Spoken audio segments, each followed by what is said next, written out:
বেলা এখন 10:30। জানলাগুলো এমনভাবে ভিজে আছে কুয়াশায় যেন ভোরের যে কুয়াশাটা পড়ে সেরকম।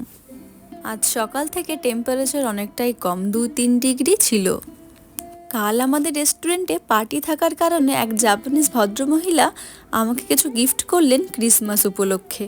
এখানে কেউ কাউকে কোনো গিফট করলে বেশিরভাগ সময় চকলেট বা ড্রিঙ্কস এই ধরনের জিনিসই গিফটে বেশিরভাগ সময় দেখতে পাওয়া যায়। রিসেন্ট কিছুদিন ধরে চালের দামটা এখানে ভীষণ বেড়েছে তো ঠিক আছে, তার সঙ্গে সঙ্গে চালটা সবসময় অ্যাভেলেবেল পাওয়াও যাচ্ছে না, বিশেষ করে যেটা জাপানিজ রাইস আছে। কাল রাত্রেবেলা একটু লেট হয়ে গেছিলো বলে গিফটের প্যাকেট থেকে কিছু আর বার করতে পারিনি। আজ সকাল সকাল গিয়েই গিফটগুলো বার করে দেখতে শুরু করেছিলাম। চকলেটের প্যাকেটই এতটা কিউট, তাহলে চকলেটগুলো কত কিউট হতে পারে।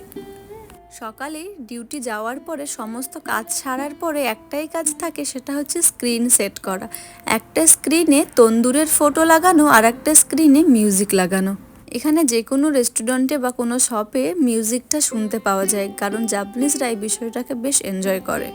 আর তন্দুর থেকে নান লাগানো বা নান বের করা, সেটা যদি জাপানিজরা ইনস্ট্যান্ট বানিয়ে দিচ্ছে দেখে, তবে তারা আরও অনেকটাই বেশি খুশি হয়ে যায়। আমি বাড়ি যাওয়ার সময় প্রত্যেকটা গাছে একেবারে ভরপুর পাতা ছিল, তবে এসে দেখি সমস্ত পাতা ঝরে যাওয়ার কারণে গাছগুলো একেবারে ন্যাড়া মতো দেখতে লাগছে।